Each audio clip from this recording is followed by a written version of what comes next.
Good evening, my fellow Exorcists, and welcome to the Lair of the Film Exorcist. Tonight, we will be taking a look at the Clone Wars Season 7.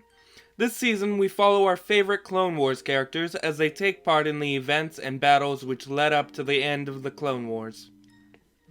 Now, before we move on to my opinion, I'd like to just announce that this video is sponsored by Animal. So go buy yourself some amazing low-priced anime merch, including cute figurines and cosplay to brighten up your collection, and every time you use the code FILM, you'll get 5% off your purchases.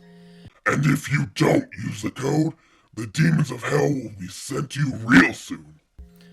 Now, this season has got to be my favorite out of all of them, next to the Umbara arc, the Citadel arc, and finally, the story of Domino Squad.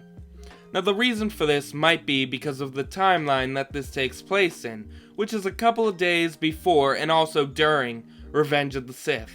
And in part, this makes the entire season very heartbreaking for me and for most fans. Now, personally, during this season, I did feel a little let down by the Underworld arc, which honestly, I feel it was a little bit too much like filler. I mean, yes, it has the purpose of changing Ahsoka's point of view of the Jedi, but it also feels like a replacement for the Utapau arc that everyone wants to see from the unfinished files that we'd been watching over and over again in anticipation of this series' final return. Then again, I guess the Utapau arc wouldn't have connected the storyline very well, so I can see why they added this somewhat. And that's because they wanted to lead us into the final story and give us that one Empire Strikes Back callback. But really, I feel that this arc was a missed opportunity, despite it trying to provide the point of view of those who live in the underworld of Coruscant. But using Tracer and her sister, it was honestly a huge problem for me, because these sisters are very unlikable, especially when they literally killed an innocent dock worker, even if he was working for a criminal syndicate, and they did almost destroy a part of Coruscant because of their incompetence. I'm looking at you, Tracer. Or Trace. Yeah, guys, I really think her design looks like Tracer from Overwatch, but let's get off that subject until another time. Now, since this was my least favorite arc, I'd like to say that it's pretty much a tie between the Bad Batch arc and the Mandalore arc, or the Siege of Mandalore. I mean, I love how different Clone Force 99 is from the other clones because they show that sometimes it's better to be different, especially during a war. And I'd even go as far to say that Wrecker and Crosshairs are my two favorite characters in the entire 7th season. Because damn, Wrecker is strong as hell and he's the ultimate mediator. I mean, he picked up Commander Rex without a thought.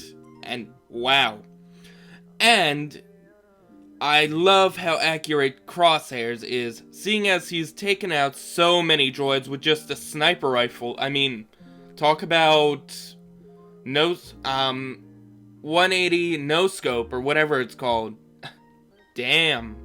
I couldn't even do that if I tried. I also love the design of the pterodactyl droids in the Bad Batch arc because they just look so cool. And plus, they're literally flying B-1 battle droids. And that's pretty damn cool to me. Now, I also like the Mandalore arc, or Siege of Mandalore, which I'm just going to keep calling it the Mandalore arc. Because like I said before, it takes place right alongside the events of Revenge of the Sith. And it shows us the effects of Order 66 on Ahsoka and Rex, and how Rex had his inhibitor chip removed like he was saying in Rebels. And it also shows us how Darth Maul and Ahsoka's paths become intertwined. And it explains a lot about Rebels, guys. But enough said. So honestly, there's a lot to love about this season, and it's also why I can't wait to watch the new Bad Batch series when it comes out on Disney+. Oh, one more thing I really love is that the distress signal of the creatures on Skako Minor is literally the sound of an Accolade, which is the creature that Obi-Wan fought on Geonosis during Attack of the Clones, which is a pretty cool Easter egg. Oh, And did anyone else feel like the Battle of Anaxis almost looks like the Battle of Utapau in Revenge of the Sith, with the clones sliding down into the hangar?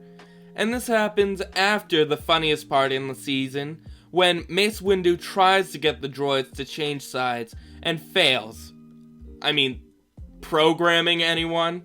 Anyone else realize that you can't change programming with words? He also talks about the well-known fact that he has literally killed over thousands of droids, but the only difference is that he didn't mention that he's done it with his bare hands on Dantooine. Yeah, if you're a true Star Wars fan, you'll definitely know what I'm talking about. The Guillermo del Toro Star Wars The Clone Wars from around the time that Attack of the Clones and Revenge of the Sith came out, which I love that little Easter egg right there, or notification. I'd also like to say that the Battle of Yubana, or Yubama, during the beginning of the Mandalore arc has to be one of my favorite action scenes, especially when they used the same music that was used during Luke's battle on Jabba's sail barge, which was equally cool, and it reflects on how powerful Anakin truly is next to Luke. Now, I really think this season was created to take a look at the effects of war and how it affects soldiers, especially when we watch Rex and Cody reflect on how many of their brothers have been lost, and we also see how the same reflections on Ahsoka as she commands her own legion. And yes, we did kind of see this during one of the earlier seasons, but this time Ahsoka is older and she's basically given up her original point of view of the Jedi. And I think these are the biggest reasons why I love this season, next to the amazing designs of the characters. I mean, who here doesn't love how Anakin and Obi-Wan look so close to their Revenge of the Sith appearances at this point? And I love the ending arc, and how it is cut into pieces, making it feel like one full movie, split into smaller parts. And it also shows how much Ahsoka and Anakin have grown apart from each other, which makes their fight in Rebels a whole lot more heartbreaking. Especially that ending scene that I don't want to spoil because it even brought me to tears. It's really sad. Now, let me be clear when I say that this is truly Star Wars at its best. Because like all good stories, this one found the best way to end it. All while also connecting it to one of my favorite movies of the franchise, and also connecting it itself to the original Clone Wars characters, even if it was just a small scene during the final arc.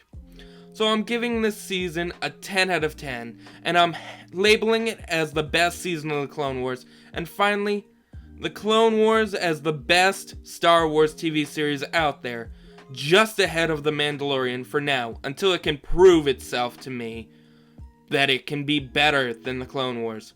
So if you're truly a Star Wars fan, this whole series is a must-watch, but Season 7 is honestly, in my opinion, good enough to watch on its own. Or even just the final arc, especially since, like I said, it does act as its own movie. Just make sure you have a box of tissues because of how sad it is. Because even someone as strong as I am started tearing up from the final 2 parts of this last arc. So yeah, don't forget to like, comment, and subscribe, and hit the little notification bell. And may the Force be with you, always.